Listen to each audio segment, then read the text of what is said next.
Hi friends, அஸ்ஸலாமு அலைக்கும். கல்யாண வத்தல் வச்சு வத்த குழம்பு செய்யலாம். வாங்க கிச்சனுக்கு போகலாம்.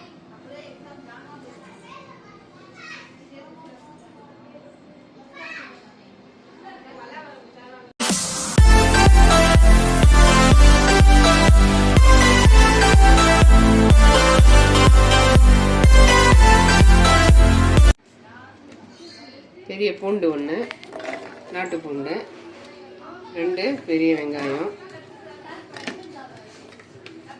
நல்லா நைஸாக அரைச்சி எடுத்துக்கலாம். ஒரு 5 தக்காளி, நாட்டு தக்காளி. இதையும் எல்லாம் சேர்த்து ஃபஸ்ட்டு இதை அரைச்சிக்கலாம், அடுத்தது இதை அரைச்சிக்கலாம்.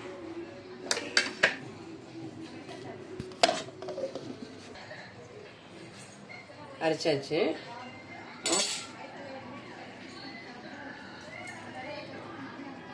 ஒரு 4 ஸ்பூன் கடலை எண்ணெய், ஸ்பூன் இந்த வத்த குழம்பு கடலை எண்ணெய் கொஞ்சம் எக்ஸ்ட்ரா விட்டுக்கலாம்.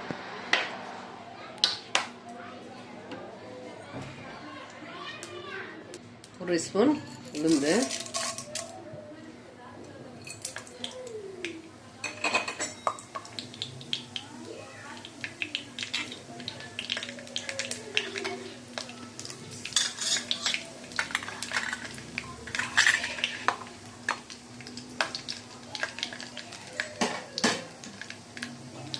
உளுந்து இந்த கலர் மாறினதும் கடுகு, ஒரு ஸ்பூன் கடுகு,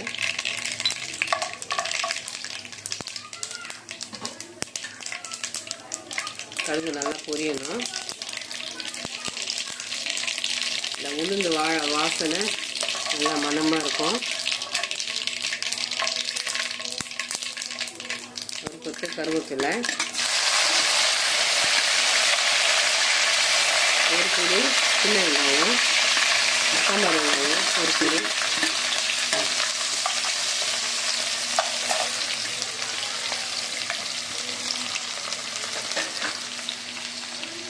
வரணும்.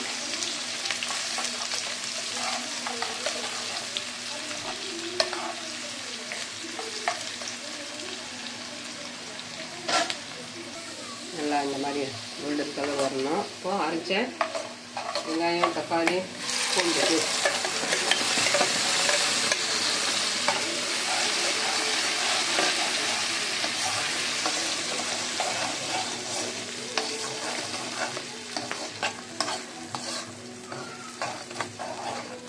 தேவையான அளவு உப்பு சேர்த்துக்கலாம். பச்சை வாடை போகணும், மசாலா உடைய பச்சை வாடை. மசாலா மட்டும் கொஞ்சம் நேரம் நல்லா பச்சை வாடை போகிற வரைக்கும் வெயிட் பண்ணிக்கலாம்.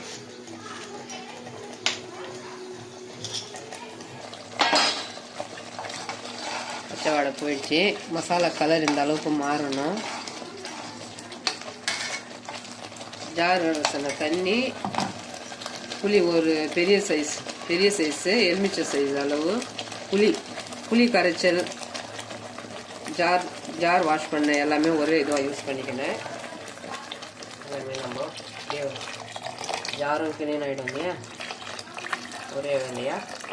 ஒரு பெரிய எலுமிச்சை சைஸ் அளவு புளி,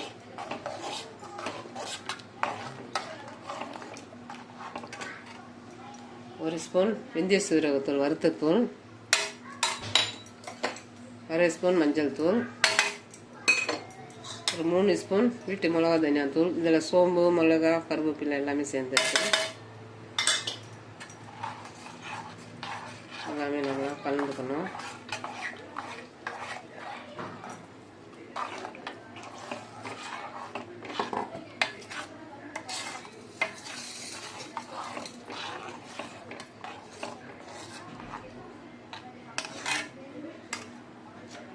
வீட்டில் போட்டேன் கடலை பருப்பு வத்தல்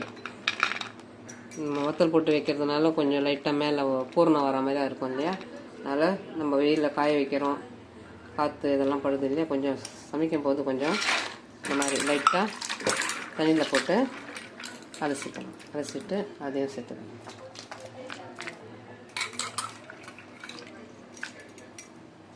வத்தல் வச்சு வத்த குழம்பு டாபிக் இதுதான். நம்ம இந்த மாதிரி ரெடி பண்ணி வச்சுக்கணும். உடனடியாக ஒரு ரெசிபி ரெடி பண்ணிக்கலாம். எல்லாம் உப்பு காரம் புளிப்பு எல்லாமே சரியாக இருக்கான்னு ஒரு வாட்டி பார்த்துக்கணும். சரியாக இருக்குது. நல்லா கொதித்து வரட்டும். இன்னொரு சீக்ரெட் இருக்குது, கொதிக்கட்டும். நல்லா ஸ்டிம்மில் வச்சு கொஞ்சம் நேரம் கொதிக்க வைக்கணும். இந்த மாதிரி எண்ணெய் தெரிஞ்சு வரும்போது ஒரு சின்ன எலுமிச்சை சைஸ் அளவு வெல்லம் இந்த மாதிரி தூள் பண்ணி சேர்த்துக்கணும்.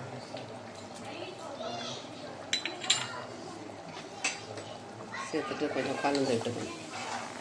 நம்ம போட்ட அந்த வத்தல் நல்லா வத்த குழம்பு எல்லாத்தையும் நல்லா உறிஞ்சி அப்சர்வ் ஆகி நல்லா பெருசு பெருசாக வரும். கொஞ்சம் நேரம் வெயிட் பண்ணிவிட்டு கேஸ் ஆஃப் பண்ணிக்கலாம். கேஸ் ஆஃப் பண்ணி கொஞ்சம் நல்லெண்ணெய், வத்த குழம்புனாவே நல்லெண்ணெய் தானே, எண்ணெய் கொஞ்சம் எக்ஸ்ட்ரா இருந்தால் பிரச்சனை இல்லை. கொஞ்சம் நேரம் மூடி வச்சிடணும்.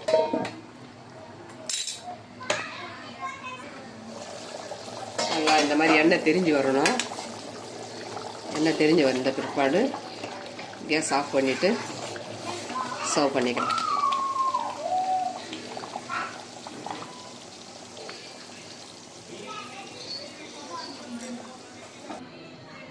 அவ்வளோதாங்க. கல்யாண வத்தல் கடலைப்பருப்பு மாவு வச்சு ஒரு வத்தல் போட்டிருக்கேன் இல்லையா, வீடியோவில் இருக்குது, பார்த்துக்கோங்க. அந்த வத்தல் வச்சு நல்லா காய வச்சுட்டு அதை வறுத்தும் சாப்பிட்டுக்கலாம். இந்த மாதிரி ஒரு வத்த குழம்பு வச்சுக்கலாம் ஒரு அவசரத்துக்கு. நல்லா நம்ம உடனே செய்கிறோம் இல்லையா, உண்டை குழம்பு வடை குழம்பு, அந்த மாதிரி ஒரு டேஸ்ட்டு தரும். நம்ம போட்ட சைஸ் வந்துடுச்சு பாருங்கள்.